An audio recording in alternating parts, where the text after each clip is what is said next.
안녕하십니까. 자유북한 방송의 강석진입니다. 예. 자유통일국민연합의 신동춘입니다. 예, 이 시간에는요, 우리 신동춘 박사님께서 이승만의 독립과 또 독립을 위한 항일, 그 다음에 또 미국과의 관계에서 이승만 대통령이 어떤 또 공헌을 역할을 했는지를 한번 살펴보겠습니다. 이승만 대통령 할 것 같으면은 상해 임시정부의 초대 대통령이었고, 우리나라 또 정식 1948년 8월 15일 날 건국될 때에도 역시 초대 대통령이었죠. 그래서 이승만 대통령을 우리가 이제 국부라고 합니다. 그래서 그분이 우리나라 근현대사에 어떻게 기여했는지를 갖다가 역사적인 측면에서 한번 살펴보도록 하겠습니다. 네. 예, 왜 오늘 이승만 발제를 하게 됐냐부터 설명을 드려야 될 것 같아요.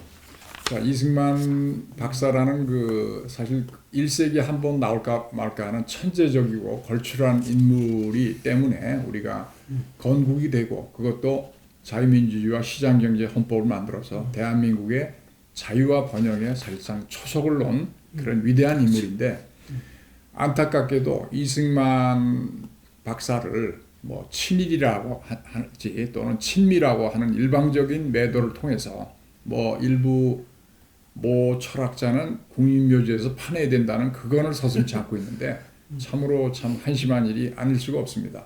이승만 대통령이 역사를 올바로 공부를 했는지부터 먼저 묻고 싶고, 그래서 제가 아주 간략하게 행적을 설명을 올리도록 하겠습니다.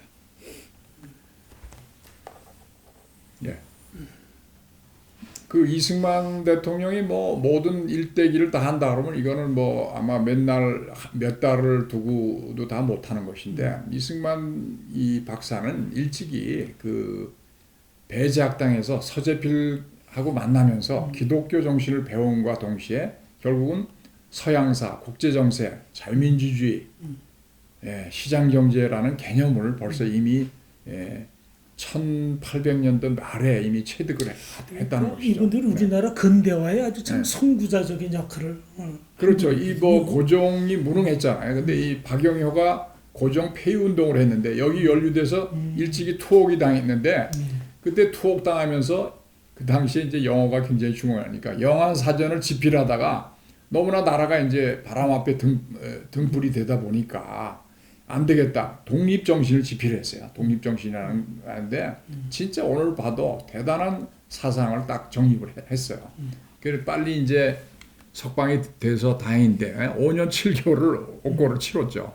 그런 이렇게 이승만 대통령이 초라한 촌농부처럼 하는 사진도 지금 남아 있습니다.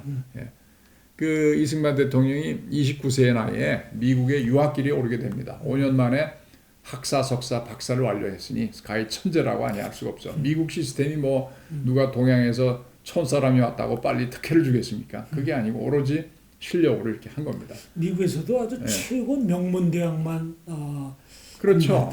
조지 워싱턴 대학의 이제 학사, 하버드 대학의 석사, 프린스턴 대학의 박사니까 참 지금 뭐 하나 하기도 어려운데 셋을 5년 만에 했으니까 동양인으로서는 아마 참 유일무이한 그런 아주 천재였던 것 같아요. 근데 놀랍게도 미국 유학이라는 게 하나의 목적이 아니고, 이승만 박사는 벌써 이 대한민국의 그 독립을 위해서 그 시어도어 루스벨트를 만나서 도움을 요청을 이미 했어요. 그때 뭐 그때 제국 시대에 뭐 이런 그 식민지가 거의 되는 그 약소국의 청년이 뭐 도움을 요청한다고 그게 되겠습니까? 참 어려운 것인데. 그래서 미국으로 다시 돌아갔어요. 다시 돌아가서 이제 그 하와이에 정착을 하면서 거기서는 여러 가지 교육 활동과 실력 운동 양성 사업을 전개했습니다.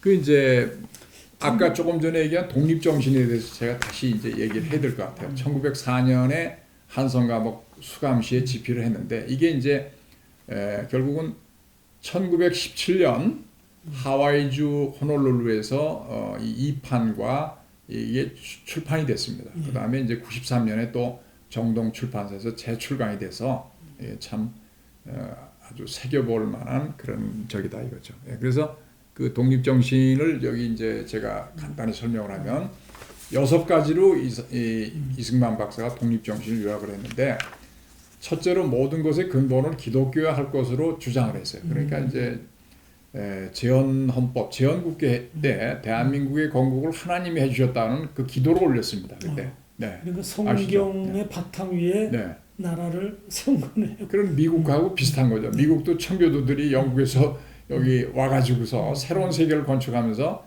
프로테스탄트의 그 청교도 정신으로 미국을 건국한 거거든요. 그 다음에 통상해야 된다. 애국하고 교류하는 것이 부국의 방법이다. 일찍이 일본이 메이지 유신을 통해서 부국강병책을 썼거든요.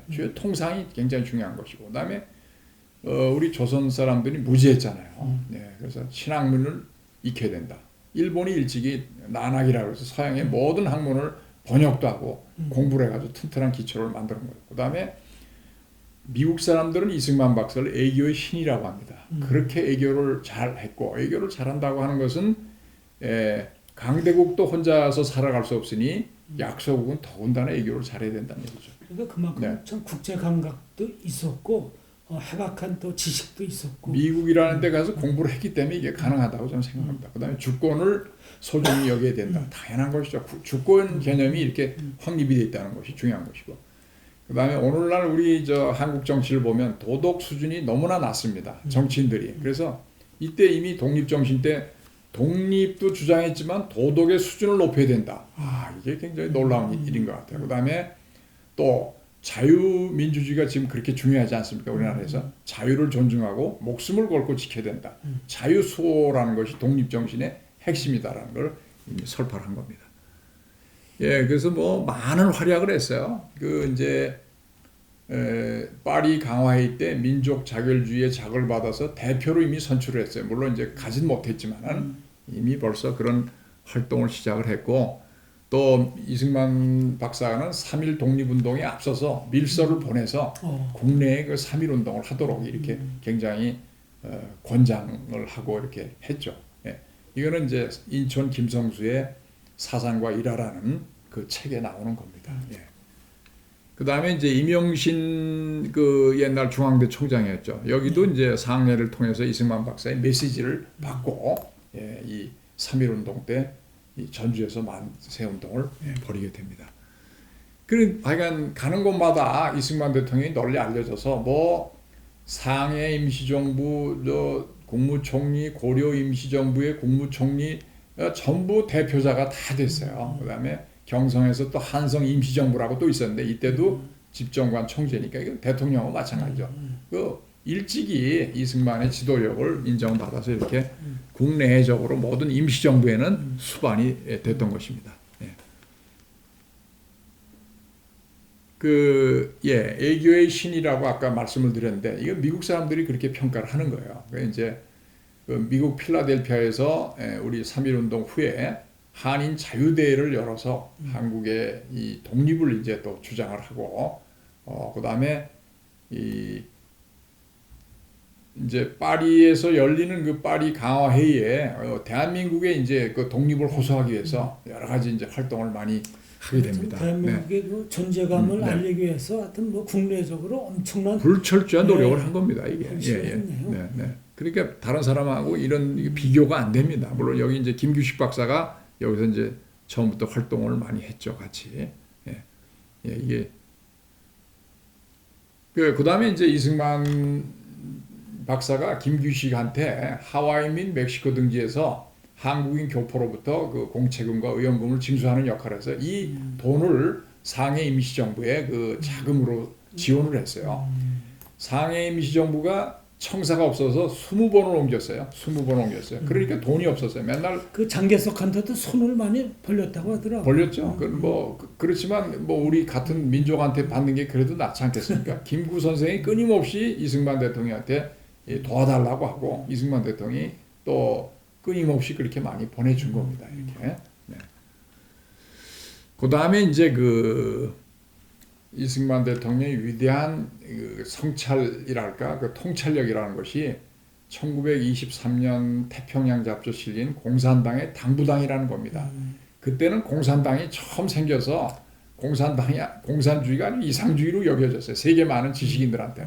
이때도 벌써 이승만 박사는 공산주의의 본질을 꿰뚫고 공산주의가 옳은 것도 있지만 나쁜 것도 있다. 당부당을 해서 공산주의의 모순을 분석해서 종말을 예고하는 사실상 최초의 비판자가 됐습니다. 자, 그 첫째로는 재산을 나누어 가진다. 이것이 부당하다는 것이죠. 그다음에 그러니까 이게 사유재산 네네. 공산주의에서 사유재산을 부정하는 거에 대해 이거 아주 바로 지적을 한 거죠. 그다음에 자본가를 없애야 한다. 모든 그 생산활동이나 투자나 공장을 짓고 기업을 하는 것이 자본으로부터 출발하는데 자본가를 없애야 하면 누가 이걸 한다는 얘기죠.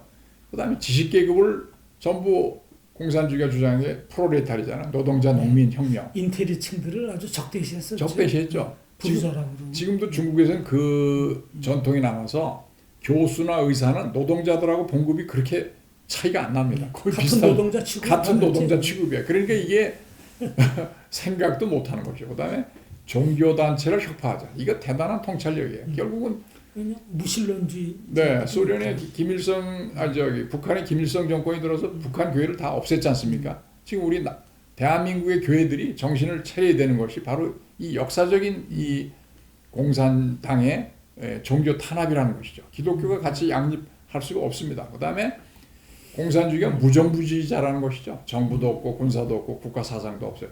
이거는 초기에는 공산주의가 무정부주의를 했는데 스탈린이 들어서면서 소련이 무정부는커녕 강력한 독재 국가가 됐죠. 네. 이제 이승만 대통령이 김구 선생하고 이제 독립운동가로서는 양대 산맥으로 우리가 알고 있습니다만은 김구 선생하고는 상당히 다른 그 생각을 가지고 있었어요. 김구 선생은 항일 무장 테러리즘 약간 직접 공격을 해서 일본에 피해를 입히고 무력으로 해야 된다는데 이승만 박사는 국제 정세를 볼 때 그것은 거의 불가능하다고 보고 애교를 통해서 하는 것이 맞다라는 생각으로 지속적으로 애교를 통해서 했습니다. 그래서 김구는 사실 뭐 이렇게 국제적으로 뭐 이렇게 활동한 공헌한 게 없죠. 김구로 가장 내세우는 게 1932년인가 그 윤봉길 의사를 자금을 대고 훈련을 시켜서 상해 홍구공원에서 폭발을 일으켰다 하는 것이 이제 김구 선생이 테러리에 가장 기여한 거다라고 이제 하는 것이죠. 뭐 나름 우리가 그걸 뭐 과소평가할 수는 없는 것이죠. 뭐 김구 선생이 이승만에 대해서 자금 지원을 요청하는 서신들을 그냥 수시로 많이 보냈습니다. 어쨌든 이승만 대통령은 1920년대, 30년대, 40년대 일관해서 수십 년 동안을 그 국제 애교, 우리 한국의 독립을 하기 위한 국제 애교를 계속 펼쳐나갔습니다. 이미 또 그런데 이제 가장 딜레마는 그거예요. 상해 임시정부가 사실 뭐 우리가 요즘에 대한민국의 앞선 정부다. 그것을 이어받아야 된다 그러는데 우리 대한민국의 시작이 기초가 그거라고 하는데 솔직히 한번 보죠. 상해 임시정부가 주권이 있었나요? 영토가 있었나요? 주민도 없었죠. 국민이 있었나요? 그야말로 남의 나라 땅에 뭐 새빵을 얻어서 전전긍긍하는 참으로 가엾은 신세였는데 그걸 국가라고 하면 볼 수 없죠. 그 국가 정부라고는 하기가 굉장히 어렵고 더군다나 이 상해 임시정부의 승인을 막기 위해서 무지하게 노력했어요. 이승만 박사도 결국은 김구 선생도 이거 못했고 그 장개석한테 도움을 요청했어요. 승인을 해달라고. 절대로 안 했습니다. 그리고 이때 그 상해 임시정부의 그 강요들 그 사람들 보면은 공산주의 계열하고 또 그 민족주의 계열로 이렇게 나눠서 끊임없이 반목과 분열을 했습니다. 그래가지고 뭐 누구는 또 러시아에서 군자금을 받아서 왔다가 발각이 돼가지고 또 추방이 되기도 하고 그래서 갈등과 분열이 굉장히 심했죠.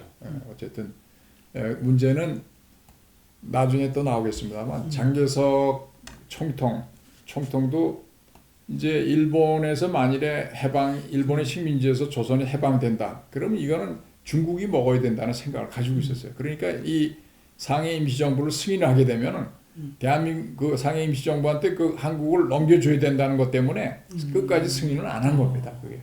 미국도 전후의 질서가 어떻게 될지 몰라요. 여기다가 그런 지위를 부여하기는 어렵다고 하는 것도 미국의 국제정치상에서 하나의 판단이었어요. 네. 그렇지만 이것을 위해서 끊임없이 노력을 한 거예요. 이승만 그 박사가. 네.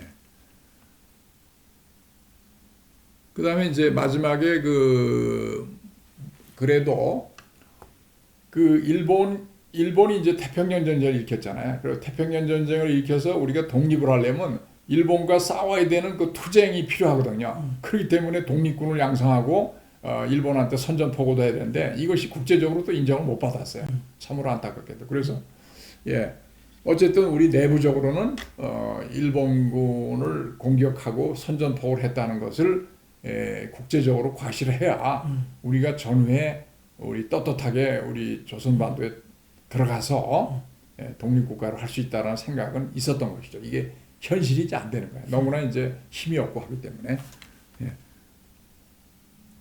뭐 40년에서 광복군 창설이 됐는데 이때 이제 결국 또 이승만 대통령의 그 통찰력이 빛나는 것이 1941년도 12월 7일 날 일본이 진주만 기습 사건이 있었죠. 근데 그 한 6개월 전에 그 미국에서 저펜 인사이드 아웃이라는 책이 출판이 됐어요. 이승만 대통령이 직접 영어로 쓴 건데 이거를 보게 되면 핵심이 뭐냐면 결국 일본 제국주의자들이 미국을 상대로 전쟁을 일으킨다는 것이죠.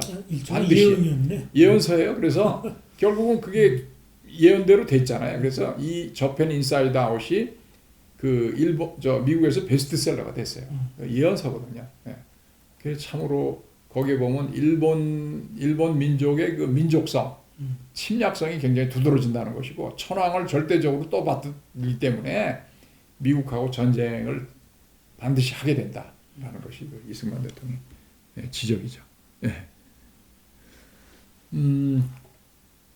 어쨌든 대한민국 임시정부가 선전포고문을 일단은 발행을 했어요. 이것이 근데 대한민국 임시정부가 승인을 못 받았으니까 전쟁 포고문도 별 효력이 없다고 보여지는 것이죠. 국제적으로 네. 대한민국 임시정부가 전혀 뭐 인정을 못 받은 거죠. 못 받았어요. 존재감이 전혀 없었던 거였었죠. 중국의 장개석도 그렇고 미국 국무부도 이승만 대통령이 거기 미국에 있으면서도 지속적으로 승인 요청을 했음에도 불구하고 이건 끝내 거절했습니다. 이것들이 다 38선이 되고 소련하고 양분하고 하는 그런 어떤 미래에 있었던 것을 생각하는지도 모르죠. 미국도. 하여간 어쨌든 간에 42년에 한미협회를 창설 조직하고 요즘에 또 한미협회가 있다고 하더라고요. 이게 아마 뿌리는 42년에 이미 한미협회가 있었던 것이고 그 42년에는 미국 대통령 루즈벨트한테 극동에 대한 소련의 야욕을 상기시키고 임정을 즉각 승인할 것 무기 지원을 요청하는 서신을 발송했어요. 그치, 네. 이것도 하나의 아주 정확히 들어맞은 예언이었네. 그렇죠. 루즈벨트가 그때 상당히 루즈벨트 대통령 그 행정부에 공산주의자들 또는 친공주의자들이 상당히 있었어요. 그래가지고 소련한테 굉장히 유화적으로 물론 이제 객관적인 정세가 소련이 독일하고 전쟁을 하고 또 하면서 막대한 희생을 치렀기 때문에 소련에 어느 정도 양보를 해야 되겠다는 것은 불가피한 측면이 있습니다만 그거 이상으로 소련을 두둔하고 하는 세력들이 미국 행정부 내에도 있었어요. 이게 나중에 고쳐지지만 수십 년을 그렇게 갔습니다. 그래서 전부 거절이 됐지만은 참으로 이 이승만 박사의 통찰력이 빛나는 것이 이미 극동에 대한 소련의 야욕을 1942년 5월 달에 공개적으로 얘기를 한 거예요. 네. 그래서 어쨌든 이 임시정부의 광복군하고 미국의 육군 군사전략처 OSS하고 합동훈련을 이승만 박사가 중계를 하는 역할을 했습니다. 그다음에 그래서 42년 12월 달에 12명의 한인이 선발돼서 군사훈련을 받기 시작했어요. 사실 미미하지만 어쨌든 미국하고 불발이 됐죠. 뭐 그렇죠. 이제 실질적인 군사 작전은 못했어요. 훈련은 받았고. 이때 이제 유명한 사람들이 김준엽 옛날에 이제 저 고대 총장이 됐죠. 나중에 장준하 씨 이런 사람들이 이제 광복군 훈련을 받고 국내 진공을 하려고 준비했던 사람들이다 하는 얘기예요. 네. 그 이제 또 빛나는 것이 43년 초에도 이미 한국 정부의 승인을 요청을 하고 반소 전선을 구성할 것을 요청을 했어요. 했는데 루스벨트가 이때 판단이 스탈린이라는 인물에 대한 것을 정확히 모르고 실수를 좀 많이 했어요. 나중에 이제 트루먼 대통령이 나와서 이것이 많이 반공주의로 돌아섰습니다. 트루먼 대통령이 굉장히 중요한 사람입니다. 결국 트루먼 대통령 때 우리 6.25가 나서 참전을 결정을 하고 한 것이 트루먼 대통령이 빠른 결정이 없었으면 우리나라가 공산화가 거의 됐을 겁니다. 제가 보기에는. 네.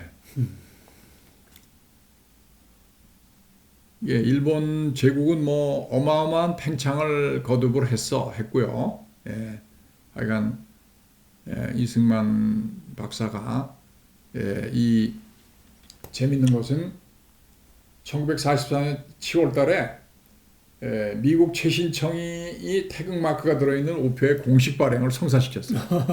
이 보세요. 이게 정부를 상대로 해서 이렇게 미국 최신국에서 태극기가 들어있는 이 우표를 발행했다는 게 신기하지 않습니까? 이게 그냥 되는 건 아니잖아요. 아주 상징적인 의미가 있죠. 대단한 것이죠. 네.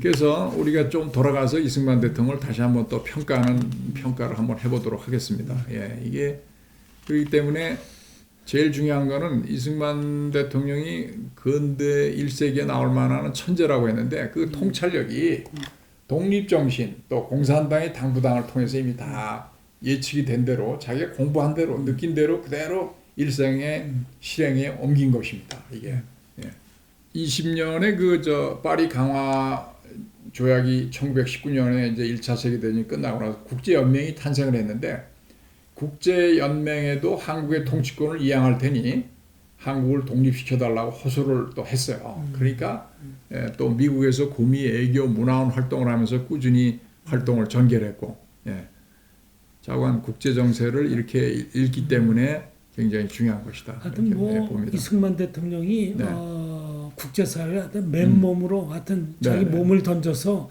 아주 헌신적으로 대한민국의 그 존재감과 그 자주 독립을 위해서 엄청난 헌신을 했네요. 결과는 그렇습니다. 뭐 미미했지만은. 결과는 안 이뤘지만 그래도 미국의 우리가 미국의 우방이 되는데 가장 핵심적인 역할을 했고 결국은 이게 뭐로 이루어지냐면 이승만 박사가 이제 귀국을 했잖아요. 귀국을 했는데 또 국내 이 상해 임시정부의 김구 선생이 조금 늦게 귀국을 했고 국내 또 정치 세력하고 이 굉장한 서로 그 반목과 분열이 있었잖아요. 그거를 그래도 수습을 하고 초대 건국 대통령이 됐다는 거는 이승만 대통령이 해외 오래 있음에도 불구하고 국내에 들어와서 세를 그래도 규합을 해서 초대 대통령이 됐다고 하는 거는 대단한 그 지도력이라고 봐야 됩니다. 그렇죠. 국민들로부터 지지와 신뢰를 받은 거죠. 더욱이 중요한 거는 이제 6.25가 일어났는데 6.25 때 이제 1950년이라서 53년 7월 27일 날 휴전협정이 조인되는데 이 이승만 대통령이 휴전협정에 그냥 조인하면 안 된다고 계속 반대를 했어요. 엄청난 반대를 했어요. 왜 판단했냐? H9이 거져가지고 이 북한 애들이 소련과 중국의 지원을 얻고 침공을 했는데 미군이 다시 철수를 하게 되면 그게 다시 쳐들어오지 않는다는 보장이 어딨냐 이게. 그렇기 때문에 영원히 이제 미군을 주둔시켜서 여기 묶어놓으려고 해서 그 협상을 끈질기게 했어요. 그게 이제 한미 상호 방위 조약으로 됐는데 그게 거의 1년 이상을 걸렸는데 미국으로 볼 때는 빨리 전쟁을 끝내고 손띨라고 했었죠.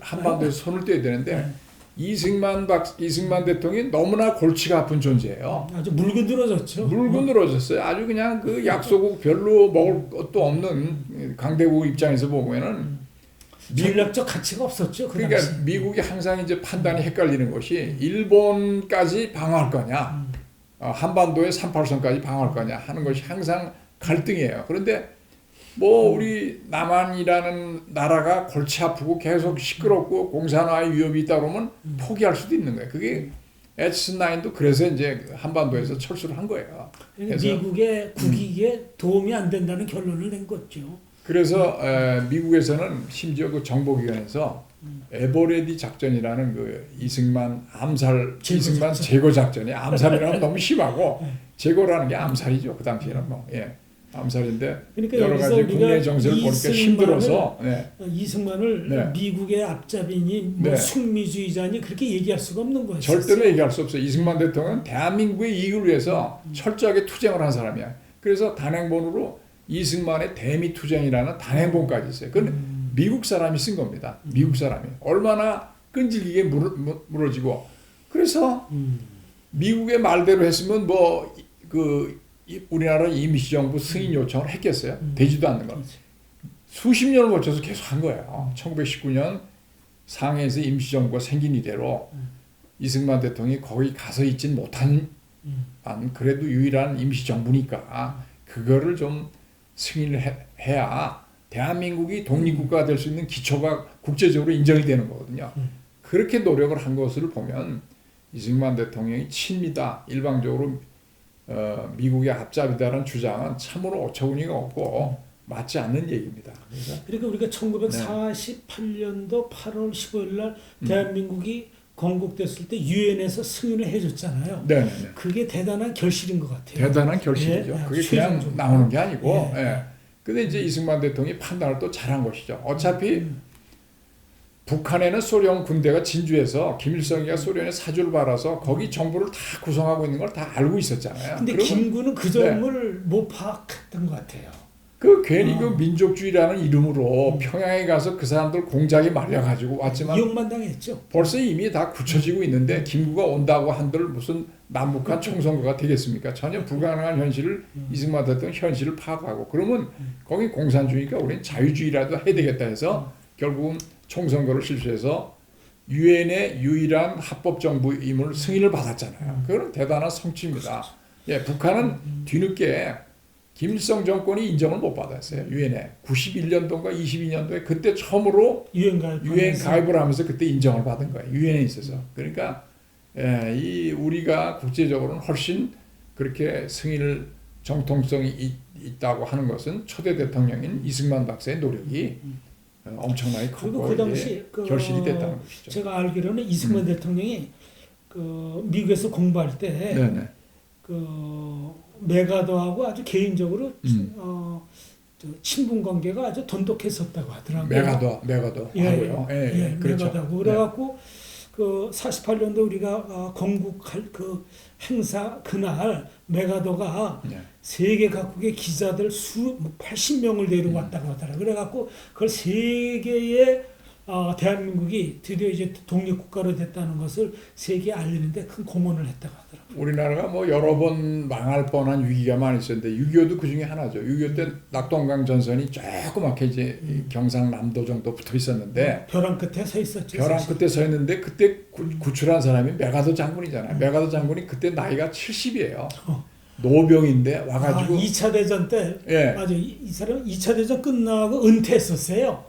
은퇴했는데 6.25 전쟁 때 다시 트루만이 그렇죠. 불러들였죠. 메가더 장군은 일본의 일본의 그 제너럴 헤드쿼터스의 사령관이에요. 일본의 전후 질서를 다 하는 총사령관이었는데 이제 물러났다가 다시 불러들인 거죠. 불러들였는데 이 메가더 장군도 소신이 뚜렷한 사람이에요. 인천 상륙작전 안 된다고 미국에서도 많이 반대를 했어요. 확률상으로 리스크가 굉장히 됐는데 그 리스크를 굉장히 사전에 우리 거기 켈러 부대 같은 우리 민병대를 통해서 정찰 활동도 하고 면밀하게 다 상황을 판단해서 그걸 성공함으로써 그러니까 그때 이제 방공포로나 뭐 이 포로들이 많이 잡을 수가 있는 거예요. 우리가 이미 허리를 다 끊어버렸으니까 이 후방에 북한군 저쪽 중공군들이 많이 남아 있는 것이죠. 오히려 그죠? 북한군들이 주로 그때 그래서 대단한 전략인데 그것도 뭐 아쉬운 것은 사실은 그때 북한으로 밀고 올라갈 때 해산진까지 갔는데